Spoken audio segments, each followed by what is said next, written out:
There are voices in rock music that time simply cannot dull, and Stevie Nicks owns one of them. For more than 50 years, she has stood at the front of a stage wrapped in chiffon and lace, spinning like a witch caught in a slow storm, singing lines that felt more like spells than lyrics. To millions of fans, she is the eternal gypsy of Rhiannon, the wounded heart of Landslide, the fire behind Edge of 17. But behind that image, carefully built over 5 decades, is a woman shaped as much by loss as by triumph. Now, in her late 70s, Stevie Nicks is still performing, still writing, still showing up. Yet the life she lives today looks nothing like the myth. It is quieter, smaller, and in many ways, sadder than the fantasy fans have carried in their minds since the 1970s. Stephanie Lynn Nicks was born on May 26, 1948, in Phoenix, Arizona, into a household that never stayed still for long. Her father's career in corporate management meant the family relocated again and again throughout her childhood, from state to state, city to city. That kind of constant uprooting can be hard on any child, but for young Stevie it meant she rarely had time to put down roots or build lasting friendships. Music became the one constant she could carry with her no matter where the family landed. Her grandfather, A.J. Nicks, was a country singer who performed in local bars and honky-tonks, and he was the person who first put a voice inside her, encouraging her to sing duets with him as a small child. That bond mattered enormously to her, and its loss taught her early that the people she loved most would not always stay. By her teenage years, she had a guitar in her hands, and she started writing songs almost as a form of survival, a way to process a life that kept shifting under her feet. It was in California, at a high school gathering, that she first crossed paths with a shy, talented guitarist named Lindsey Buckingham. Their voices fit together in a way neither of them could have planned, and that chemistry, equal parts musical and romantic, would eventually reshape the sound of American rock music. But before any of that fame arrived, there were years of scraping by. Nicks waited tables, cleaned houses, and took whatever work she could find while she and Buckingham chased a shot at a record deal that seemed perpetually out of reach. Their first duo album together, released in the early 1970s under both their names, barely made a ripple commercially. It should have ended their momentum. Instead, almost by accident, it became the reason Fleetwood Mac's drummer, Mick Fleetwood, heard her voice for the first time. When Nicks and Buckingham joined Fleetwood Mac in the mid-1970s, the band was already established, but searching for a new identity. What followed was one of the most explosive creative partnerships in music history. Songs like Rhiannon and Landslide turned Nicks into an instant focal point, a songwriter whose lyrics felt like folklore, delivered in a smoky, aching voice that sounded far older than her years. Then came the album that would define, and in some ways haunt, the rest of her career. Recorded while nearly every romantic relationship inside the band was collapsing at once, the record that followed became one of the best-selling albums of all time. Nicks and Buckingham's relationship ended during its creation, and the songs they wrote about each other became hits played on the radio next to one another for decades, a very public autopsy of a very private heartbreak. Nicks has said in interviews over the years that writing about the breakup, while still living through it, was one of the strangest and most painful experiences of her creative life, turning raw wounds into 3-minute songs the whole world would sing along to. The commercial success was staggering. The personal cost was just as large. Nicks has spoken candidly in later interviews about the emotional toll of being at the center of so much tabloid attention and internal band drama, including a complicated relationship with Mick Fleetwood that added another layer of tension to an already fractured group. The mystical, untouchable stage persona she cultivated, the shawls, the twirls, the half-whispered asides to the audience, became something of a shield, a way to project control over a life that, offstage, often felt anything but controlled. As the band's fame grew through the late 1970s and into the next decade, the touring schedule became relentless. Nicks has openly discussed, in numerous interviews over the years, how she began relying on cocaine to keep pace with the demands of superstardom. Long tours, late nights, and the pressure to keep performing at a level fans expected. She's described it not as a moment of reckless indulgence, but as something that crept in gradually, becoming a habit she didn't fully recognize as dangerous until the damage was already done, including lasting harm to her sinuses that required medical treatment. Even while dealing with addiction, Nicks managed to launch an enormously successful solo career. Her 1981 debut solo album debuted at #1, an extraordinary achievement for any artist, let alone a woman in the male-dominated rock landscape of that era. Hits from that record and the ones that followed cemented her as a star who didn't need Fleetwood Mac to succeed. She could carry an audience entirely on her own. But success didn't quiet the turbulence underneath. By the mid-1980s, her cocaine use had become serious enough that she sought treatment, checking into the Betty Ford Center in 1986.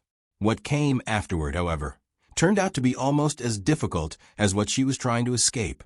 A doctor prescribed her a powerful anti-anxiety medication meant to help her stay sober and stable. Instead, Nicks has said in multiple interviews across the years, it left her feeling numb, foggy, and disconnected from herself for close to a decade. She has described that period as one where she stopped writing almost entirely, a devastating silence for someone whose entire identity had always been built around turning pain into song. Her personal relationships during this era were similarly turbulent. In 1983, not long after the death of her close friend Robin Anderson, Nicks married Robin's widower, largely out of a desire to help care for the couple's newborn son. The marriage ended within months, and Nicks has since referred to it as one of the most regrettable decisions of her life, made from grief rather than love. Despite everything happening behind the scenes, she kept releasing music through the decade, but by her own account, she was barely holding herself together while doing it. The 1990s brought a different kind of struggle. One of the more quietly painful chapters from her Fleetwood Mac years resurfaced during this period. A song she had written as a direct response to her breakup with Buckingham had been left off the band's most famous album entirely, while Buckingham's own breakup song became one of the record's biggest hits. For years, Nicks felt that decision had effectively silenced her side of a very public story. When the band reunited for a live performance in 1997, and she finally performed that long-buried song on stage opposite Buckingham, it read to longtime fans as a genuine moment of reclamation, years of unspoken frustration made audible at last. That moment of triumph, though, came at the tail end of a genuinely difficult stretch. After stepping away from Fleetwood Mac in the early 1990s, Nicks entered a period she has since described as foggy and disorienting, still affected by years on medication. Compounding the problem, her voice itself had begun to suffer. The physical toll of decades of touring and performing without proper vocal technique had left her raspier and less controlled than before, prompting some critics to question whether her best years were behind her. Rather than accept that narrative, Nicks made the decision late in the decade to begin serious vocal training for essentially the first time in her career, learning breathing techniques and vocal care practices she'd never bothered with during her years of arena tours. It was, by her own admission, a humbling process for someone already regarded as a legend, but it worked, and it gave her a level of control over her instrument that she hadn't had in years. If the earlier decades of Nicks' life were shaped by addiction and heartbreak, the years since 2010 have been defined largely by loss. In 2011, her mother, Barbara, passed away. Barbara had been one of the steadiest presences in Nicks' chaotic life, and by Stevie's own account, the grief that followed was overwhelming enough that she struggled to leave her house for an extended stretch afterward. She has spoken in interviews about finding comfort in quiet, private rituals during that time, a way of staying connected to her mother's memory, even as the loss reshaped how she moved through the world. An even heavier blow arrived in 2022, when Christine McVie, Nicks' closest friend and longtime creative partner in Fleetwood Mac, passed away. Nicks has described McVie as one of the only people who truly understood what it meant to be a woman inside that band, someone whose calm presence had helped hold the group together through decades of turmoil. In the aftermath, Nicks made clear in public statements that she saw no real path forward for Fleetwood Mac without McVie, not because of any lingering conflict with her other bandmates, but simply because the band, as she understood it, could not exist in its true form without her.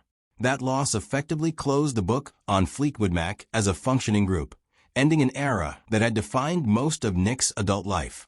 It's a kind of ending that doesn't come with a dramatic final tour or a clean goodbye, just an absence that never gets filled. Recent years have brought their own share of upheaval. In early 2025, wildfires swept through the Los Angeles area, and Nicks was among the residents forced to evacuate her home in Pacific Palisades.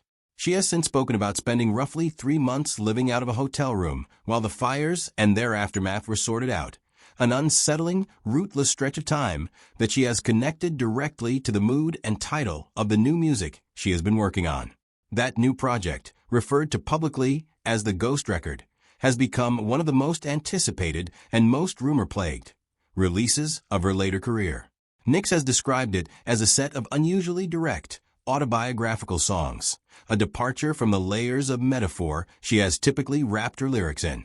She has said the songs deal candidly with several significant men from her past, though she has stopped short of confirming exactly who those songs are about, fueling plenty of fan speculation. As of this year, however, reports of a firm release date have proven premature. A widely circulated claim that the album would arrive on her birthday in May 2026 turned out to be inaccurate, and people close to Nicks have confirmed the record isn't finished yet.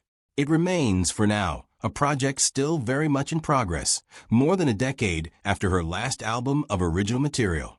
Alongside the creative anticipation has come a different, less flattering kind of attention. When Nicks announced a new North American tour, a portion of longtime fans reacted with frustration over rising ticket prices, with some accusing her of prioritizing profit over the connection she's always claimed to value with her audience. Old stories resurfaced alongside the criticism, reframing her in some corners not as the mystical, otherworldly artist of her mythology, but as a savvy businesswoman navigating an industry that has changed dramatically since she first stepped on stage. For an artist whose entire public identity has been built on the idea of spiritual, almost otherworldly artistry, that kind of criticism strikes differently than ordinary celebrity backlash. Physically, the past couple of years have also reminded her, and her fans, that even icons are not immune to the realities of aging. A shoulder injury forced the postponement of a stretch of shows, a small but telling sign that the body behind the legendary voice is, after all, a human, one nearing 80. Today, Stevie Nicks occupies a strange kind of duality. On stage, she is still recognizably herself. The shawls, the boots, the songs that shaped an entire generation's understanding of heartbreak and mysticism. Off stage, by most accounts, her life has become smaller and far more private than it once was. She has spoken, in interviews scattered across recent years, about living largely alone, keeping a tight circle of close friends and family, and finding comfort in routines that look nothing like the chaos of her younger years, journaling, spending time with her cats, staying close to a small number of people she trusts completely. It would be easy to romanticize that solitude as simply the natural, peaceful reward of a long and successful career. But listening to how Nicks herself describes it, there is real sadness woven through it too. She has outlived her grandfather, her mother, and her closest creative partner. She never had children of her own, a choice she has said she made deliberately, believing she couldn't have sustained both a family and the relentless demands of her career, but one she has also admitted, at times, to feeling the weight of, especially as the friends and family around her have grown fewer. Fame gave Stevie Nicks nearly everything an artist could hope for: commercial success, critical respect, a body of songs that will likely outlive everyone who first heard them. But it also took things that don't show up on award shows or sales charts: steady relationships, a settled private life, and long stretches of the ordinary companionship most people take for granted. At nearly 80, she is still writing, still performing, still promising fans one more unflinching, honest record before she's done. That refusal to stop is its own kind of resilience. But underneath the resilience is a life that has cost her more than most of her fans ever fully realized. And that, more than any lyric, may be the truest story Stevie Nicks has ever told. What Stevie Nicks' song means the most to you? Let us know in the comments. And don't forget to like and subscribe for more honest looks at the lives behind music's biggest legends.